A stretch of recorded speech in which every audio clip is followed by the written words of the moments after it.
Rain lashed against the windows, creating a rhythmic yet unsettling sound that echoed through the empty house. John stared at his laptop screen, the blue light illuminating his face, casting eerie shadows that danced across the room. A notification blinked, a new email. The sudden alert broke the silence, making his heart skip a beat. The subject line sent chills down his spine. Invitation for you, 1999 Ashwood Lane. The address seemed to whisper secrets from the past. He'd never seen this address. He clicked it open, curiosity mingling with a sense of dread. The email was blank except for a single line. Come back to where it all began. The words seemed to pulse with a life of their own. A shiver ran down his spine. 1999 Ashwood Lane. The name echoed in his mind, stirring long-buried memories. The address felt vaguely familiar, like a half-remembered dream. He tried to place it, but the memory remained elusive. His phone buzzed, startling him. It was Mark, his best friend. The timing was uncanny. Dude, check your email. Ashwood Lane? Creepy. Mark's voice was tinged with unease, mirroring John's own feelings. John hesitated, then responded, Yeah, just saw it. What do you think it means? His fingers trembled as he typed. Mark replied instantly, No idea, but it's freaking me out. Maybe we should check it out. The suggestion hung in the air, heavy with implications. John wasn't sure if it was bravery or stupidity, but a part of him wanted to go. The pull of the unknown was irresistible, drawing him towards Ashwood Lane. The sky had turned a sickly shade of green as they drove. Lightning cracked, illuminating the old, dilapidated houses lining the street. The further they drove, the worse the storm became, almost as if it was mirroring their growing unease. You sure about this man? John asked, his voice barely a whisper. Mark, usually the picture of confidence, seemed unnerved. Not really, he admitted, gripping the steering wheel. But something about this feels important. They finally found it, a house at the end of the street, shrouded in darkness. 1999 Ashwood Lane. The numbers were barely visible on the rusted mailbox, half hidden in the overgrown weeds. As they stepped out of the car, the rain intensified, the wind howling like a banshee. The air grew heavy, thick with an oppressive silence that seemed to press down on them. The door creaked open as if inviting them inside. The stench of decay hit them first, a musty, damp smell that spoke of years of neglect. Dust motes danced in the single beam of light from Mark's flashlight. "Hello?" John called out, his voice echoing in the silence. Only the sound of their own breathing answered. He felt a presence, something watching them from the shadows. Mark swore under his breath. "This is messed up, even for you," he muttered, scanning the room with his flashlight. The furniture was draped in white sheets, ghostly figures in the darkness. A sudden crash from upstairs made them both jump. Their eyes darted to the source of the sound, hearts pounding in their chests. Section 4, Static Intrusion. The old television flickered to life, static filling the screen and buzzing in their ears. They hadn't touched it, hadn't even gone near it. It was as if the house itself was stirring. "What the—" Mark started, his voice a mixture of awe and terror. The static cleared, replaced by an image that made their blood run cold. It was them, standing outside the house just as they had been moments ago. But something was wrong. Their reflections were distorted, twisted into grotesque mockeries of their own faces. The image flickered again, and then the screen went black. The silence that followed was deafening, broken only by their ragged breaths. Section 5. Whispers in the reflection. John's reflection stared back at him, a stranger in the dusty mirror. The room was silent, save for the faint creaking of the old house settling around him.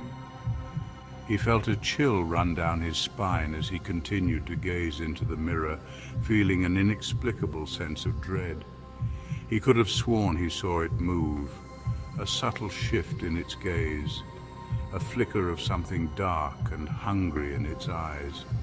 It was as if the reflection had a life of its own, a malevolent presence lurking just beneath the surface. He leaned closer, his breath fogging the glass. The closer he got, the more distorted his reflection became, until it was almost unrecognizable. He felt a strange compulsion to keep looking, as if the mirror was drawing him in. A whisper, barely audible, slithered from the reflection. "You shouldn't be here." It wasn't his voice.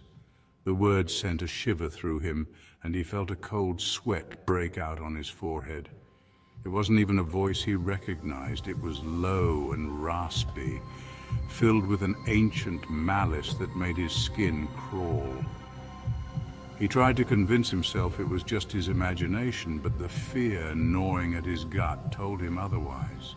He stumbled back, heart hammering against his ribs. The room seemed to close in around him, the shadows growing darker and more oppressive. He felt like he was being watched, not just by the reflection, but by something unseen in the room. "Mark, did you hear that?" he rasped, his voice tight with fear. He turned to his friend, hoping for some reassurance, but the look on Mark's face only deepened his terror. Mark was too busy staring at the wall, his face pale and drawn. He looked like he had seen a ghost, his eyes wide with shock and disbelief. "The pictures," he whispered, his voice trembling, "they weren't there before." His words were barely more than a breath, but they carried a weight of horror that made John's blood run cold. John followed his gaze and saw them, photographs seemingly appearing out of thin air lining the walls. Each one was more disturbing than the last, filled with faces twisted in agony and fear. Pictures of people he didn't recognize, their faces contorted in expressions of pure terror. He felt a wave of nausea wash over him as he realized that the faces seemed to be watching him, their eyes following his every move. The room felt like a tomb, filled. Section 6 trapped. Panic clawed at John's throat. They had to get out, now. He spun around, racing for the front door, but it wouldn't budge. It was as if an unseen force was holding it shut. "It's locked!" John cried, throwing his weight against the door, but it wouldn't give. He could feel the doorknob turning cold under his hand.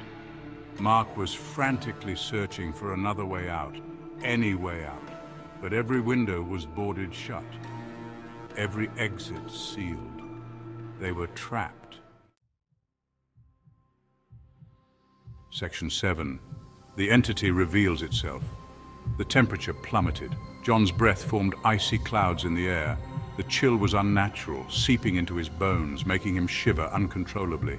It was as if the very essence of the room had been drained of warmth, leaving only a biting cold in its wake. He could feel eyes on them, watching them, judging them. The sensation was unnerving, like 1,000 tiny needles pricking at his skin. He turned his head, trying to catch a glimpse of the unseen observer, but the darkness was impenetrable. The feeling of dread intensified, a suffocating presence that seemed to drain the air from his lungs. Each breath became a struggle, as if the very atmosphere was conspiring against him. The walls seemed to close in, the shadows growing longer and more menacing. And then he saw it, a figure, tall and gaunt, emerging from the shadows in the corner of the room.